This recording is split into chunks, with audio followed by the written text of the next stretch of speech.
Customise होतं, ते mat smoky होतं. डिपेंड करतं ड्रेस कसा आहे. खूप मोठ्या पार्टीला जात असेल तर थोडे पिगमेंट टाकू शकता, नको असेल तर नाही टाकायचं. यंग मुलींना तर आवडतच नाही पिगमेंट. ब्राईट असेल तर आपल्याला टाकावं लागतं. तर मी स्टेजवर असते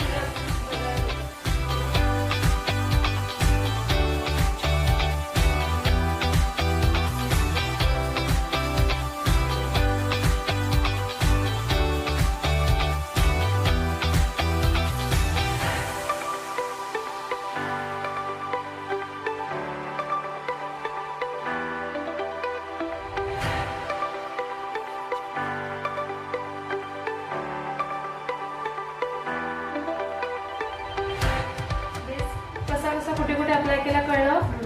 मी इकडे जिकडे कट करायचं तिकडे डार्क शेड लावलाय, जिकडे मला फेअर अकॉर्डिंग तिच्या टोन पेक्षा मी एक टोन लाईट घेऊन फाउंडेशन यूज करून घेतलंय. याच्या आधी मी पूर्ण फेसला कन्सिलिंग करून घेतलेली आहे. मी डायरेक्टली यूज नाही करत आहे फाउंडेशन.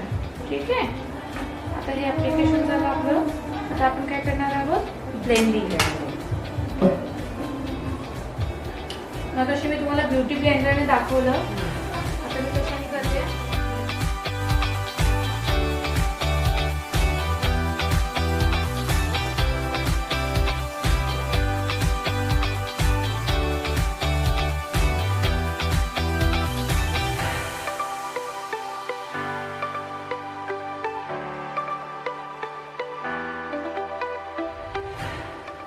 पहिला हायलाइट एरिया आपण ब्लेंड करून घेतला, मग कॉन्टूर एरिया ब्लेंड करतो.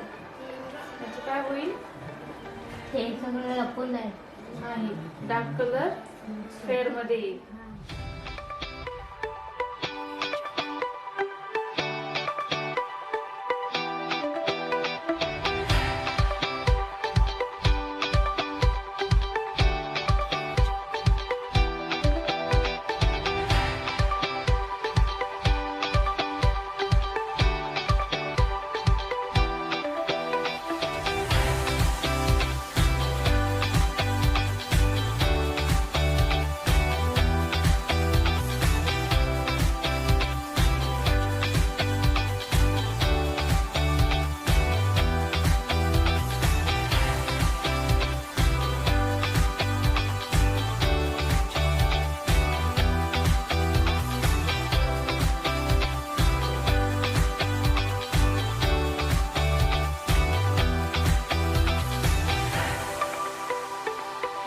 ऑलरेडी फेस काय आहे, छोटा आहे, ओव्हल शेप आहे, सुंदर आहे, क्यूट आहे, पण फेस छोटा आहे. मग फेस दाखवण्यासाठी आपल्याला काय करावं लागेल, हेअरस्टाईल कोणती तरी अप करावी लागेल.